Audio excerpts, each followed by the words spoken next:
فرزند زہرا یہ حالات برے ہیں۔ کاشانۂ بصیرت ایک ایسا مکمل یوٹیوب چینل جس پر محروم بصارت کے لیے بالخصوص اور تمام افراد کے لیے بالعموم سینکڑوں کی تعداد میں اسلامی کتب دستیاب ہیں۔ لہذا گزارش ہے کہ آپ اپنی ذمہ داری نبھاتے ہوئے کاشانۂ بصیرت کو سبسکرائب کرنے کے ساتھ ساتھ بیل آئیکن کو پریس کیجیے تاکہ آپ علم کے حصول کے ساتھ ساتھ مذہب اہل بیت کی اشاعت میں بھی اہم کردار ادا کرتے رہیں۔ کاشانۂ بصیرت، کاشانۂ بصیرت، کاشانۂ بصیرت۔ فرزند زہرا یہ حالات برے ہیں۔ بسم اللہ الرحمن الرحیم۔ السلام علیکم۔ یہ کتاب آپ کے لیے کاشانۂ بصیرت کے یوٹیوب چینل کی جانب سے ریکارڈ کی جا رہی ہے۔ نام کتاب اعتقادات الامامیہ، تالیف علامہ محمد باقر مجلسی۔ اب ہم کتاب کا پارٹ نمبر 5 پڑھیں گے، صفحہ نمبر 68 فشار قبر کا بیان۔ جاننا چاہیے کہ فشار قبر پر اجمالی ایمان رکھنا ضروری ہے۔ باقی رہی اس کی تفصیل کہ آیا یہ فشار سب لوگوں کا ہوگا یا کامل الایمان لوگوں کے علاوہ صرف دوسروں کو ہوگا۔ بہت سے اخبار سے یہی دوسری شک ظاہر ہوتی ہے۔ نیز یہ یقین رکھنا بھی ضروری کہ فشار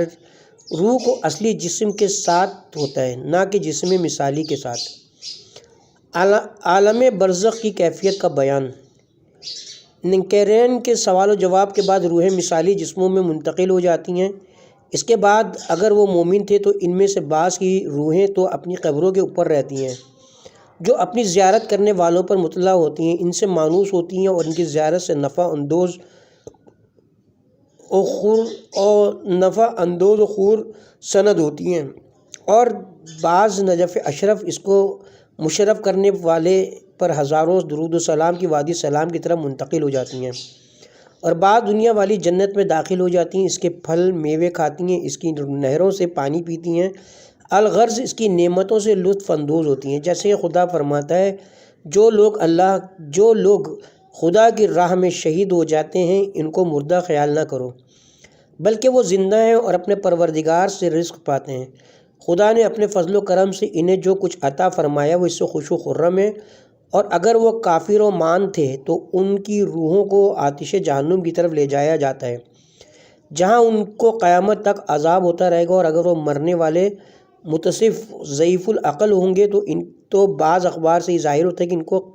قیامت تک مہلت دی جائے گی اور ان کو اس عالم برزخ میں نہ جزا ملے گی اور نہ سزا۔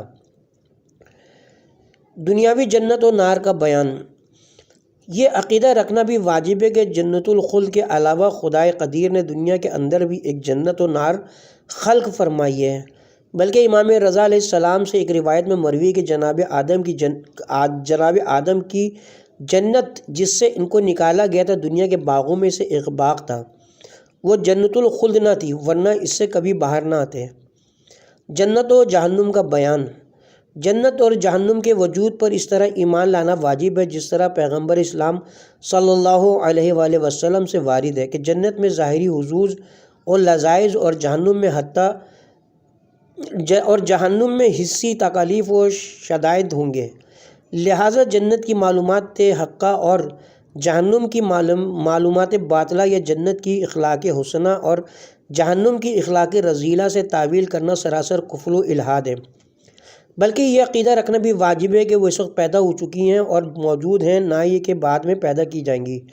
حضرت امام رضا علیہ السلام سے منقول ہے، فرمایا کہ جو شخص جنت و جہنم کے پیدا شدہ ہونے کا انکار کرے وہ آیات قرآنیہ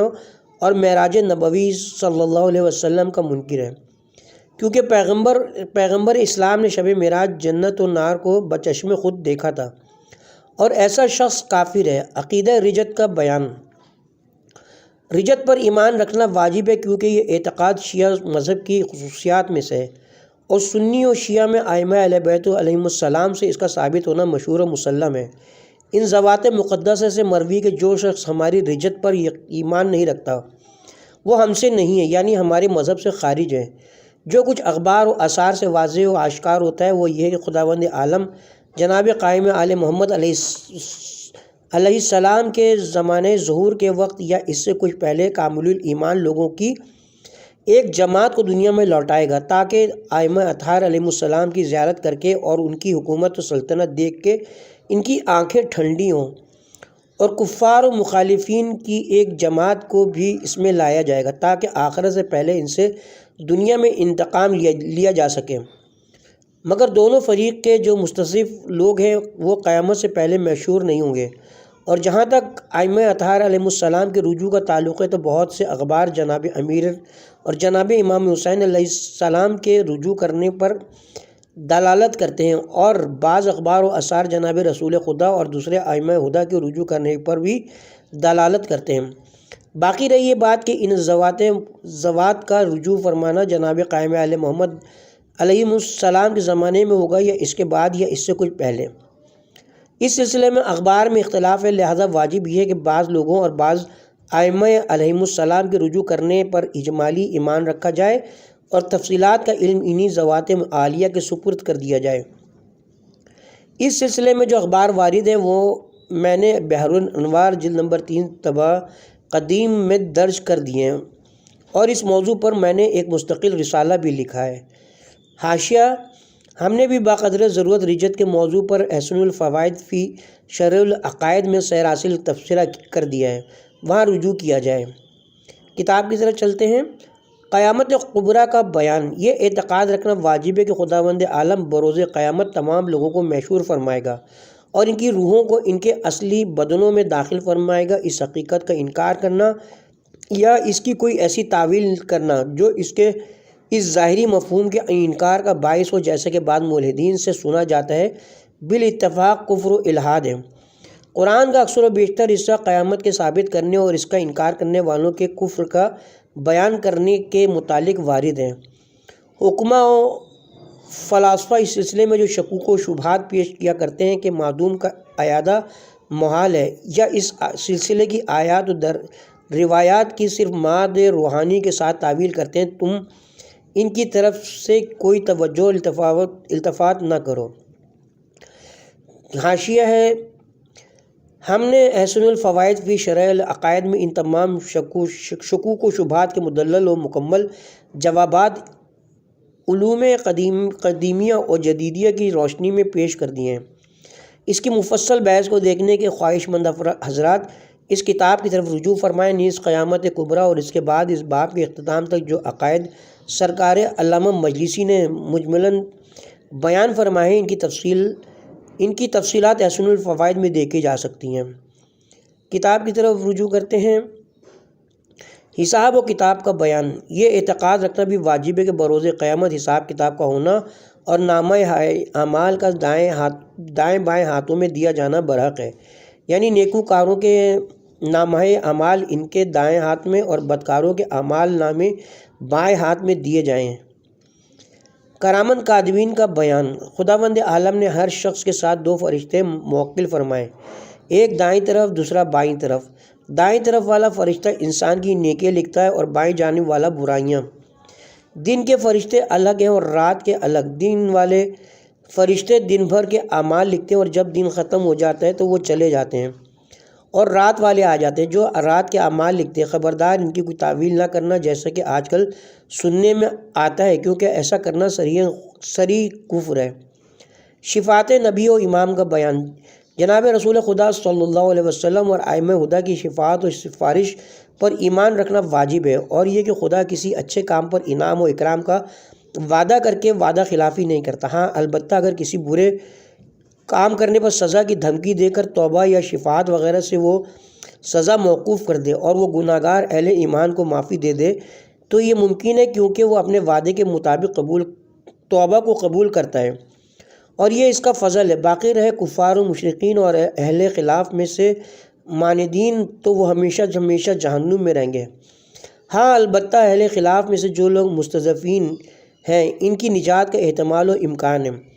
مستضعفین سے کمزور عقل والے اور وہ لوگ مراد ہیں جن کی عقلیں بچوں اور عام عورتوں جیسی ہوتی ہیں، اور وہ لوگ جن پر کسی نبی و امام یا کسی اور ہادی اور رہنما کے ذریعے سے کما حقوق حجت تمام نہیں ہوئی، یعنی ان تک آواز حق نہیں پہنچی۔ باقی رہے مومنین کرام تو وہ جنت الفردوس میں داخل ضرور ہوں گے اور ہمیشہ اس میں خوش و خرم رہیں گے۔ ہاں، اور یہ الگ بات ہے کہ وہ یا تو بلا عذاب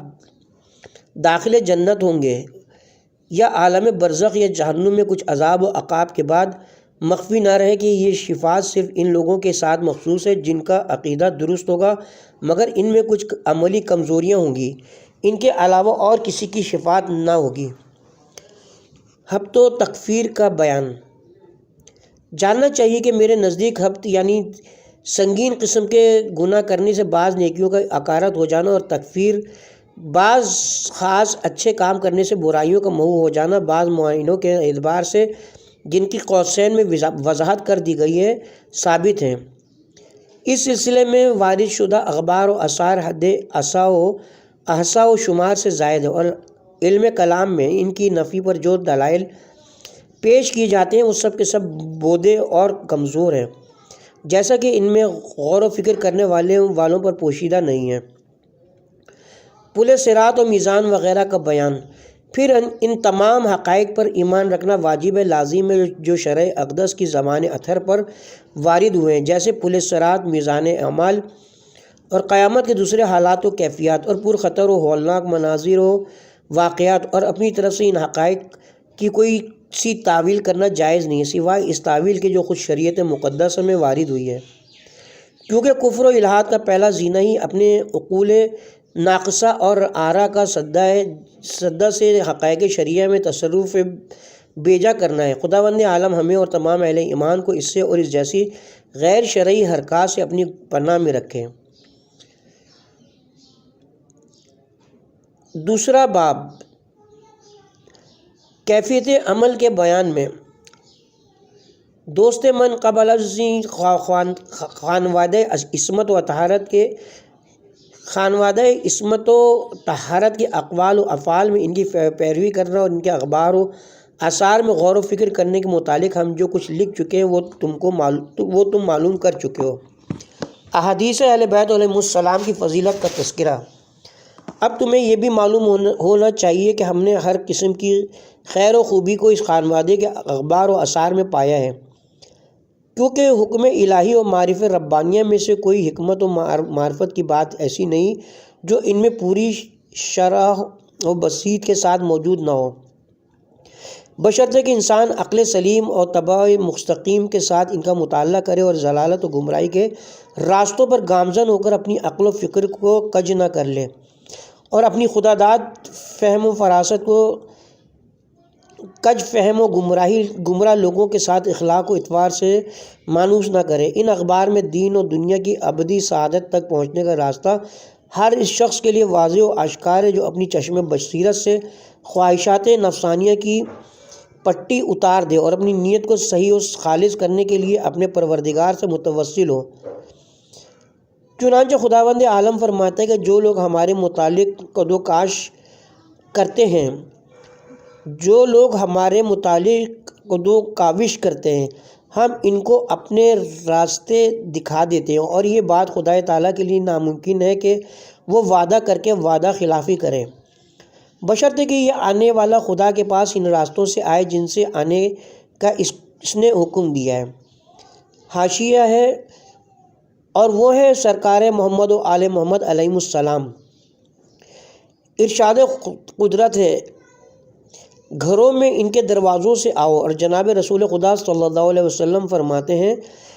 میں علم و فضل کا شہر ہوں اور علی کا دروازہ ہے۔ جو شخص میرے شہر علم و معرفت میں داخل ہونا چاہتا ہے اسے چاہیے کہ اس کے دروازے سے ہو کر آئے۔ سالک اللہ کے فرائض و وظائف کا بیان۔ پس سب سے پہلے جو چیز سالک اللہ پر واجب و لازم ہے وہ یہ ہے کہ اپنی نیت کو صحیح و خالص کرے، کیونکہ تمام اعمال و افعال کے قبول و کمال کا دار و مدار نیتوں کے درجہ و مرتبے پر ہے، اور یہ چیز خدا کے ساتھ تو سہل و تمسک کرنے، شیطان کی شر اور خواہشات نفسانیہ کے غلبے سے پناہ مانگے بغیر حاصل نہیں ہو سکتی۔ پھر سالک کو چاہیے کہ اس بلند مقصد کی عظمت اور اس بات میں غور و فکر کرے کہ وہ ایک بار اس دار فانی سے دار جاویدانی کی طرف منتقل ہو جانے کے بعد پھر ہرگز یہاں واپس نہیں لوٹ سکے گا۔ تاکہ تلافی مافات کر سکے۔ حاشیہ ہے، اس لیے اس زندگی کو غنیمت سمجھے اور اپنی عاقبت و آخرت کو سنوارنے اور سدھارنے کے لیے جس قدر ہو سکتا ہے پوری جد و جہد کرے۔ کتاب کی طرف رجوع کرتے ہیں، اور محشر عظمیٰ کی ہولناکی اور مصیبت کبریٰ کی خوفناکی سے ڈرے اور اس کے شدائد سے بچاؤ کی ابھی سے تدبیریں کرے۔ پھر اس دار دنیا کے فنا ہو جانے، اس کے حالات کے عدلنے بدلنے، اس پر اور اس کی چند روزہ عزت و عظمت پر اعتماد و اعتبار نہ کرنے پر بھی غور و فکر کرے، اور اسے چاہیے کہ ان تفرقات و تدبیرات کے سلسلے میں دوسرے لوگوں کے کلام پر بھروسہ کرنے کی بجائے ائمہ اطہار علیہ السلام کے کلام حق کے ترجمان پر اعتماد کرے، کیونکہ محبت وحی و الہام سے صادر ہونے کی وجہ سے اس کلام میں وہ عجیب و غریب تاثیر پائی جاتی ہے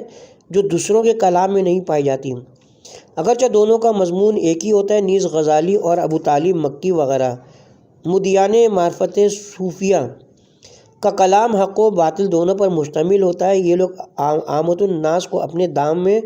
تصویر میں پھنسانے کے لیے حق کے ساتھ باطل کی بھی آمیزش کر دیتے ہیں۔ حاشیہ ہے، جس کی وجہ سے ان کا کلام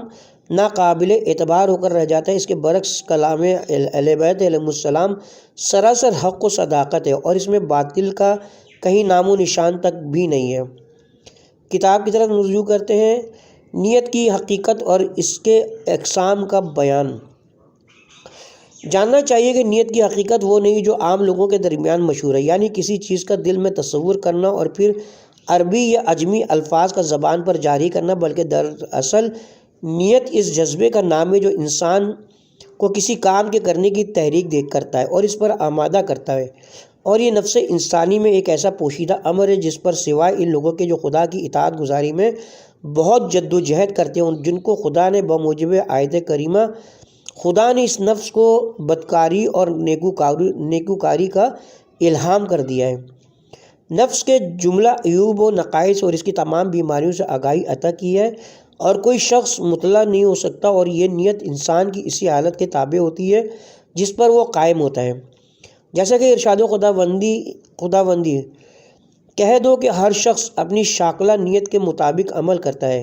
کہ تفسیر میں وارد ہے کہ شاکلہ سے مراد نیت ہے، اور یہ بات صاحبان فہم و تدبر پر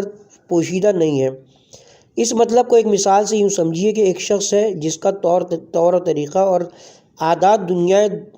دنیا دوں کی محبت اور اس کی حوث و حرص ہے، اس لیے وہ جب بھی کوئی اچھا یا برا کام کرتا ہے تو اس سے اس کی اصلی غرض و غایت دنیا کی جمع آوری ہوتی ہے۔ مثلا جب وہ نماز پڑھتا ہے تو اس کا محرک یہ جذبہ ہوتا ہے کہ اگر وہ نماز نہیں پڑھے گا تو اس کا دنیاوی نقصان ہوگا، اور جب وہ شراب پیتا ہے تو بھی اس لیے کہ اس نے سے دنیا کے حصول میں اسے مدد ملتی ہے۔ وَإِلَى هَذَا الْقِيَاسِ جب کسی شخص پر بادشاہوں کی محبت اور ان کا قرب حاصل کرنے کا ذوق و شوق غالب ہو تو وہ جب بھی کوئی کام کرتا ہے تو پہلے یہ دیکھتا ہے کہ آیا اس کام کو ان کے تقرب حاصل کرنے میں کچھ دخل ہے۔ اس بات کا ثبوت یہ کہ وہ ان بہت سے کارہائے خیر کو بجا نہیں لاتا جو بادشاہوں کی طبیعت کے موافق نہیں ہوتے۔ نیت کے معاملے میں لوگوں کے اختلاف مراتب کا بیان۔ جب تم یہ معلوم کر چکے تو اب تمہیں یہ بھی معلوم ہو جانا چاہیے کہ نیت کے معاملے میں لوگوں کے درجات و مقامات یکساں نہیں بلکہ مختلف ہیں۔ پہلی قسم بعض لوگ وہ ہیں جن پر شقاوت و بدبختی کا غلبہ ہوتا ہے، جیسا کہ ابھی اوپر ہم نے اشارہ کیا کہ وہ جب بھی کوئی عمل کرتے ہیں تو مذکورہ بالا اغراض فاسدہ میں سے کوئی نہ کوئی دنیاوی غرض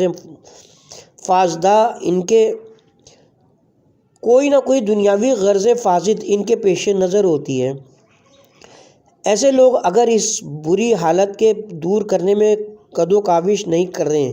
گے تو رفتہ رفتہ ان کی شقاوت یہاں تک پہنچ جائے گی کہ وہ اپنے دین و دیانت اور اصول عقائد کو بھی خیرآباد کہہ دیں گے، اور پھر ان کی اصلاح حوال کی کوئی امید باقی نہیں رہ جائے گی۔ دوسری قسم وہ لوگ ہیں جو سابقہ پست ترین درجے سے قدر بلند ہیں، ان کے دل میں دنیا و آخرت ہر دو کی محبت راسخ ہے، ان کا گمان ہے کہ یہ دونوں باہم جمع ہو سکتی ہیں، لہٰذا وہ ان دونوں کا دامن تھامنے کی کوشش کرتے ہیں، مگر چونکہ وہ توازن قائم نہیں کر سکتے، اس لیے جب کبھی آخرت کی محبت کا غلبہ ہو جاتا ہے تو اس کے لیے عمل شروع کر دیتے ہیں، اور جب حب دنیا غالب آ جاتی ہے تو اس کی خاطر عمل کرنے لگ جاتے ہیں۔ اگر ایسے لوگ اپنے آپ کو اس درجے سے بلند تر کرنے کی کوشش نہیں کریں گے تو بہت جلد وہ پہلے درجے والے لوگوں کے زمرے میں شامل ہو جائیں گے۔ خدا نہ کرے کہ ایسا ہو۔ تیسری قسم وہ لوگ ہیں جن کے دل و دماغ پر خدا کے عذاب و عقاب کا خوف مسلط ہے۔ ان لوگوں نے جب خدا کے سخت عذاب اور اس کے دردناک عقاب کے متعلق غور و فکر کیا تو دنیا ان کی نظروں میں ہیچ و پوچ ہو گئی۔ اب وہ جس قدر اعمال صالحہ بجا لاتے ہیں اور جس قدر اعمال سیئہ سے دامن بچاتے ہیں وہ صرف اسی خوف عقاب کا نتیجہ ہے۔ اگرچہ حضرت یہ عبادت صحیح ہے لیکن کامل نہیں بلکہ ناقص ہے۔ حضرت صادق آل محمد علیہ السلام سے مروی ہے، فرمایا یہ غلاموں والی عبادت ہے جو اس مالک کی سزا سے ڈر کر اطاعت کرتے ہیں۔ چوتھی قسم وہ لوگ ہیں جن پر اس بے پایاں اجر و ثواب حاصل کرنے کا شوق غالب ہے جو خدا تعالیٰ نے جنت الفردوس میں نیکوکار لوگوں کے لیے مہیا کر رکھا ہے۔ چنانچہ وہ اسی ثواب کے حصول کی غرض سے شب و روز خدا کی عبادت کرتے ہیں۔ روایت میں وارد ہے کہ یہ مزدوروں اور تاجروں والی عبادتیں سابقہ تیسری قسم کے قریب ہے جو علی الحضر صحیح تو ہے مگر کامل عبادت نہیں ہے بلکہ ناقص ہے۔ پانچویں قسم وہ لوگ ہیں جو صرف اس لیے خدا کی عبادت کرتے ہیں کہ خدا اپنے ذاتی کمالات اور عظیم نعمات کی وجہ سے لائق عبادت ہے۔ یہ صدیقین کا درجہ ہے۔ چنانچہ جناب امیر المومنین علیہ السلام خدا کو خطاب کر کے کہتے ہیں،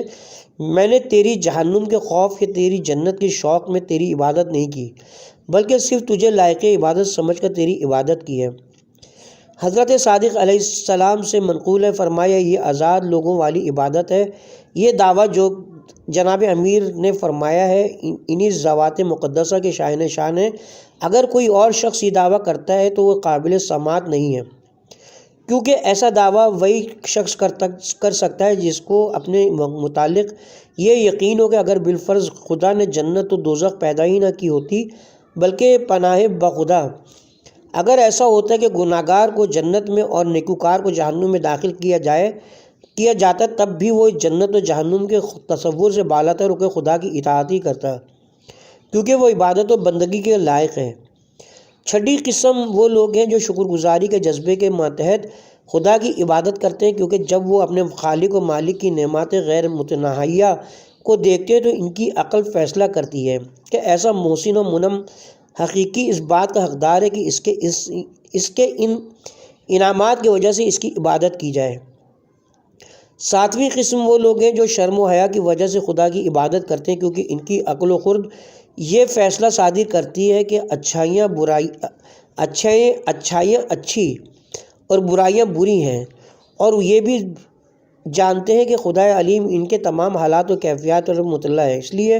یہ شرم و حیا کی وجہ سے اس کی عبادت کرتے ہیں اور برائی سے اجتناب کرتے ہیں کہ اس کے سامنے کس طرح گناہ کریں۔